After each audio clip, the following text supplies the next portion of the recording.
안녕하세요. 아나운서 허연주입니다. 목포 여수 MBC가 공동으로 제작한 다가온 뉴스 시간입니다. 이번 주는 수천만 국제정원 박람회장에 나라별 특성을 살려서 꾸민 12개의 정원이 인기를 끌고 있다는 소식과 호주에서 날아온 큰 뒷부리 도요가 포착됐다는 소식 준비했습니다. 함께 보시죠.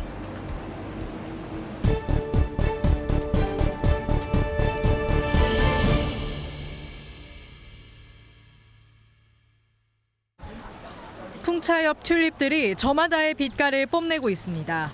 네덜란드의 문화적 특징을 반영해 꾸민 네덜란드 정원입니다. 10년 전 박람회에 비해 면적은 2배 넓어졌고 튤립 모양의 조경 방식도 새로 적용해 더 화사해졌습니다. 또 다른 세계 정원 중 하나인 튀르키예 정원.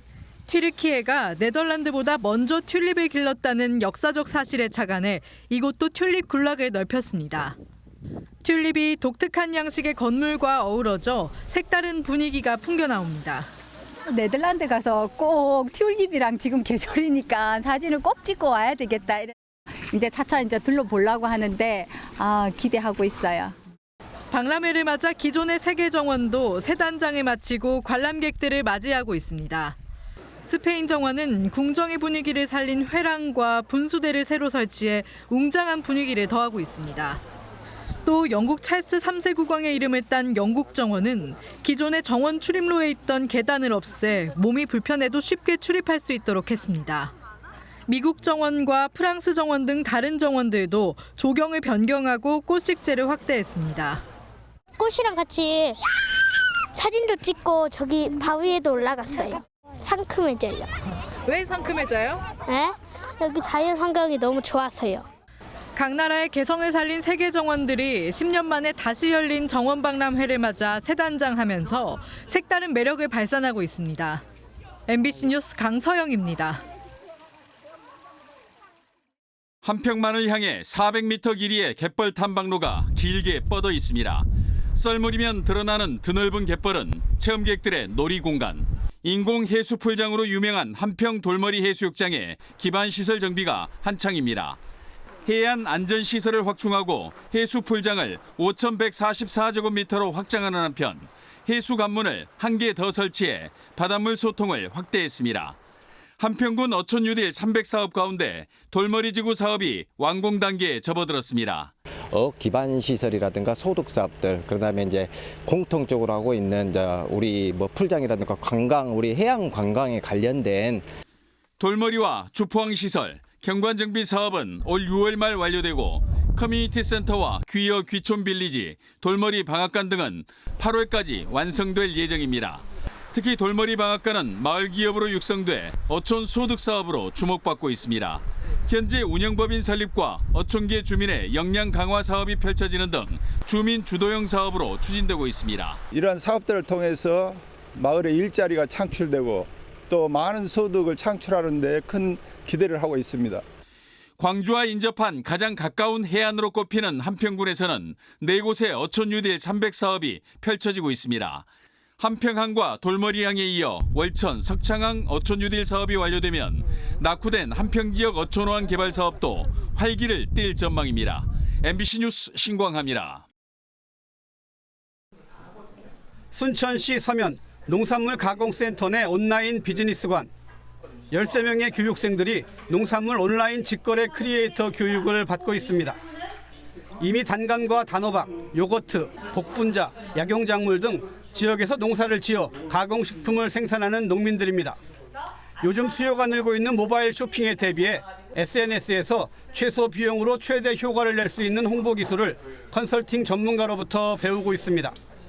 미디어를 활용한 마케팅 기법과 스마트 스토어 입점 판매 관리, 콘텐츠 제작을 위한 사진 영상의 촬영과 편집 방법, 라이브 커머스의 이해와 실습까지 실무 위주로 이루어집니다. 단체로 이루어지는 이런 교육에 이어 각자의 사업장으로 찾아가 개별 현장 컨설팅도 진행됩니다. 파티쉐 출신의 젊은 농부가 운영하는 쌀 과자 가공 공장에서는 보다 공격적인 마케팅 전략과 다양한 홍보 영상 촬영, 온라인 구매력 증대 방안을 함께 고민하기도 합니다. 이제 기존에는 이제 B2B 여기서 기업으로 나가는 그런 전략으로 많이 판매를 하고 있었는데요. 저희가 이제 B2C로 더 고객들에게 가까이 다가갈 수 있는 그런 계기가 되어서 청년 농부라면은 무조건 해야 되는 그런 교육인 것 같고요. 순천시는 지난해부터 이커머스를 활용한 신개념 농특산품 판매 방식의 하나로 농가에서 생산한 농산물을 농부가 직접 가공 유통할 수 있는 크리에이터 양성 교육을 실시하고 있습니다. 특히 청년 농부들의 역할에 큰 기대를 갖고 있습니다. 청년 농부 위주로 교육을 실시하는 이유는 이분들이 이 교육을 받고 다른 농민들에게도 전파할 수 있는 핵심 리더로 키우기 위해서 지금 교육을 실시하고 있습니다. 비즈니스관에서 직접 본인들이 이커머스라든지 라이브 커머스를 할 수 있는 그런 시설이 있기 때문에 순천시는 앞으로 지역의 대표 검색 키워드인 국제정원 박람회를 이용한 개별 농가 온라인 채널도 구축한다는 구상이어서 청년 농부 크리에이터 양성 사업은 더 큰 성과로 이어질 전망입니다. MBC 뉴스 최우식입니다.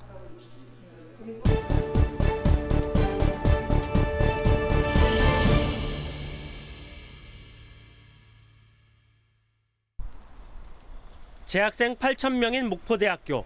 올해 신입생 정원 1,400여 명 가운데 14% 가까이 미달됐습니다. 입학생 모집이 갈수록 어려워지자 목포대학교는 내년에 15개 학과를 폐지하기로 했습니다.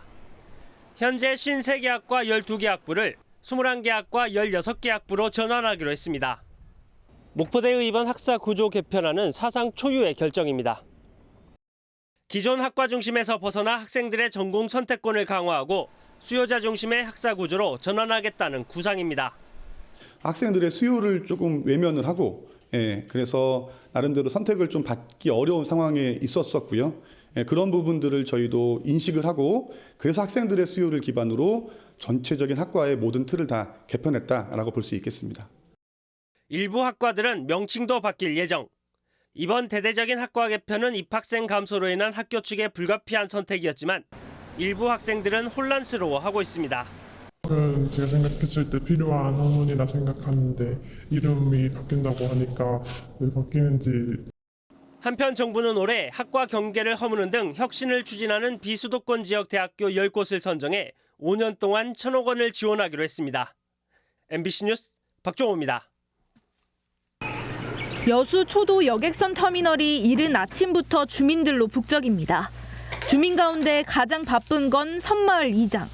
1시간 전부터 나와 승선권을 일일이 끊어줍니다.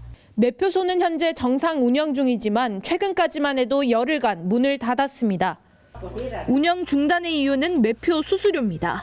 검은도를 제외한 손죽도와 초도 등 이장들은 매표소 직원 일을 대신하는 대가로 여객 선사로부터 표값의 7%를 수수료로 받아왔습니다.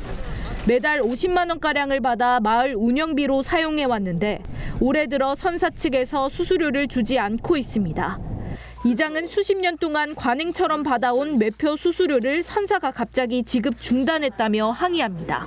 고용을 하거나 거기에 합당한 사람을 이렇게 파견을 하거나 해야 되는데 이건 동네에다 맡겨놓고 심지어는 이렇게 선사해서 우리 관행적으로 준 그 매표 수수료도 안 주고 수수료 지급을 요구하며 이의를 제기하자 이번에는 생필품 등 화물 운송까지 중단하는 갑질이 이어졌습니다. 선사에서 약간 차단을 시킨 부분이 있더라고요. 예. 그렇게 하시면 안 된다. 그렇게 이제 말씀을 드려가지고. 해당 여객선사는 회계상 매표 수수료 지급에 대한 명분이 없어 지급을 미룬 것이라고 주장했습니다. 안 드리겠다고 그런 게 아니라 명분에 맞춰서 이렇게 드리겠습니다 했고 저희가 이달 말까지 이달 말까지 정리를 해드리겠다라고 처음부터 말씀을 드렸고요. 하지만 MBC 취재가 시작된 19일 선사는 연체된 매표 수수료를 지급한 것으로 확인됐습니다. MBC 뉴스 김담입니다.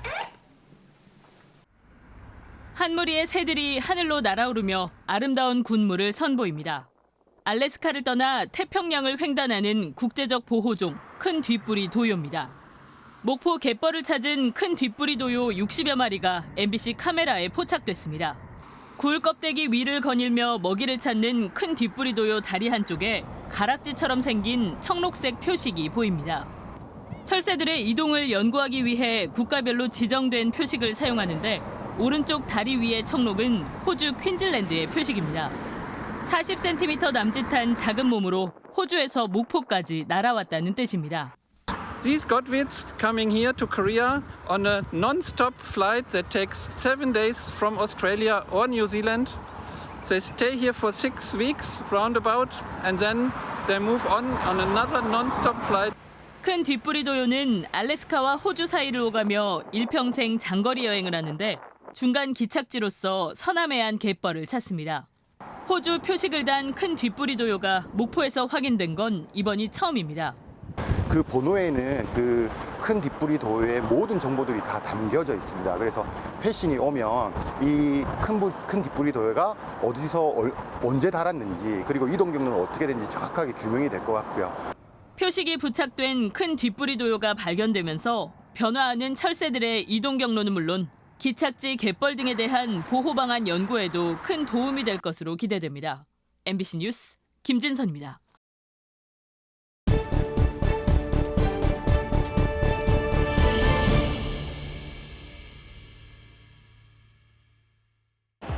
오늘 다가온 뉴스 어떻게 보셨나요? 다음 이 시간에는 더욱더 풍성한 소식으로 찾아뵙겠습니다. 많은 관심 바랍니다. 고맙습니다.